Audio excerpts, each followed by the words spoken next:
Okay, so let's review Quiz 10, which was on axial deformation and thermal expansion, combination of both. Pretty much everybody was lost on this quiz besides like 2 people, so let's make sure we understand it. Here's the problem. And this actually was an exam problem last year, and it was one of the harder ones, so it'd be pretty good to understand. The 0.5-inch diameter aluminum rod is lightly attached to the rigid supports at A and B when T equals 70 degrees. P is 5 kips. What are the reaction forces at A and B when T equals 0 degrees? And we're given E and alpha, which is the thermal expansion coefficient. So the first thing I start off with is by listing the 2 main equations we're going to need. So this is the displacement, axial deformation, and this is the displacement from thermal expansion. So I hope we're all pretty familiar with those, pretty straightforward. So we're given the diameter, converted that to a radius, we're given P. A lot of you made mistakes on the temperature. So they tell us that the initial temperature is 70. The second temperature, or the final temperature, is 0. So our delta T is T2 minus T1, so it's actually negative 70 degrees. And then I just copied E and alpha. And then the 2 main equations, the displacement due to axial deformation and the displacement due to thermal expansion. So this is axial deformation, this is thermal expansion. Alright, so because we have this rod pinned in between both walls, it means that the total displacement is going to be 0. That means it's not going to expand overall. So that means that this part from A to C can expand or contract, and this part from C to B can expand and contract. So they're going to move back and forth, but overall the entirety of the rod cannot be displaced. So that means that our total displacement is 0. So the total displacement is the sum of displacement from A to C and then C to B. So I hope that's pretty straightforward. So A to C plus C to B is going to equal 0. Now the other thing we need to understand is that within each part, for A to C and C to B, we have deformation caused by thermal expansion, but we also have deformation caused by axial deformation. So each part has 2 components to it. So the easiest component we can determine is the ones caused by thermal expansion. So I drew in my 2 reaction forces, which are unknown, FA and FB, and I just drew them pointing both outward. You could have drawn them however you wanted to. Once again, in the end, your signs will indicate whether you were correct or not. So that's not a big deal. Just follow me right now the way I drew them. So as I said, AC and BC are going to have 2 components, one due to axial deformation, one due to thermal expansion. So I'm going to calculate the thermal expansion portions first because we have all of the values we need. We have alpha, which is given. We have delta T, we said is negative 70. And LA is the length of portion AC, so it's just 5. And then LB is the length of portion here, so it's just 8. So once I plugged in all my numbers, now I have the displacement due to thermal expansion for parts AC and part BC. So that's perfect. I have basically half of the problem down. That's the easy part.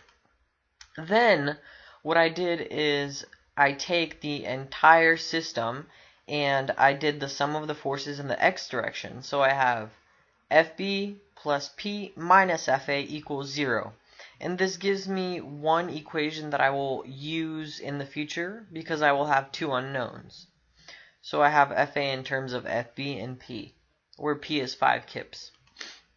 Then I proceed to cut at both sections. So I cut halfway in between AC and then I cut halfway in between CB. When I cut AC, I have normal force and then FA.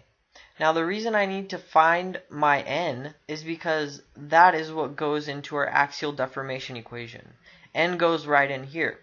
So for this case, N just equals FA. And once again, for this case, once I cut here, and I start from this end, n equals FB, so that's pretty straightforward.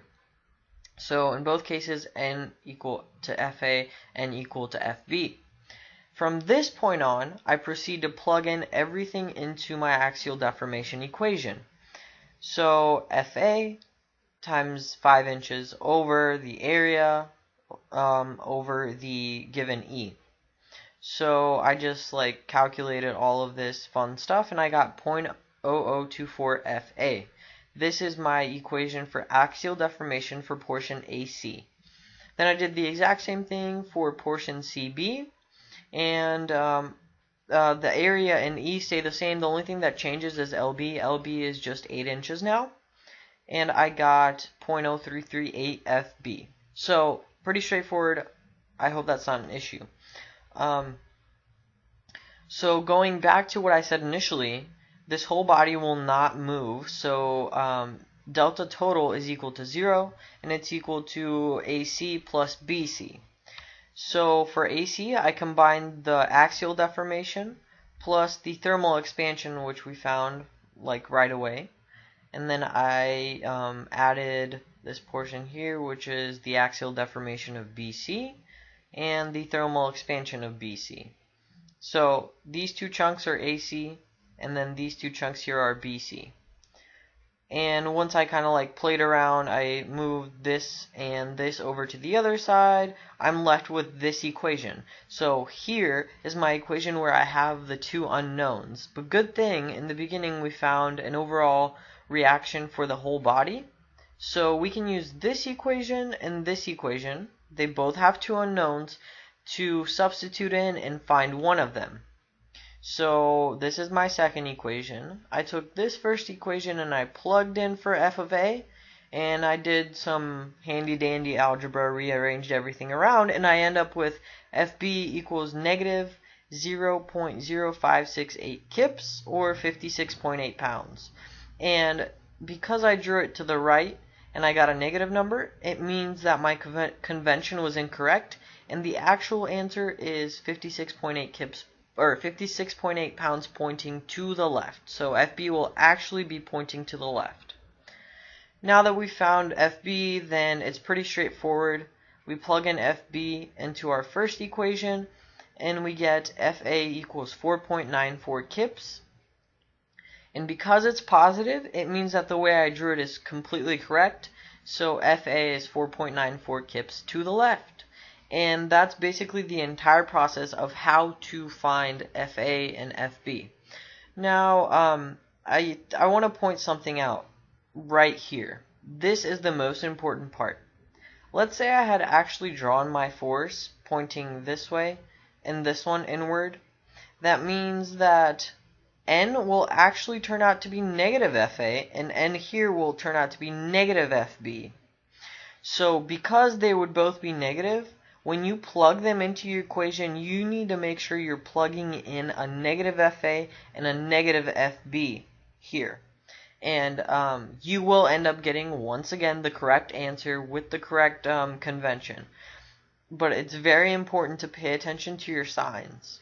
That's the key point.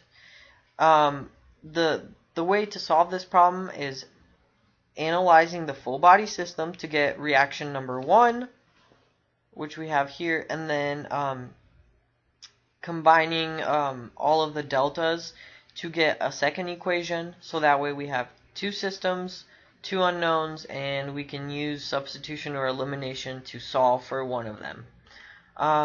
Yeah, if you guys have any questions, just, I don't know, email me.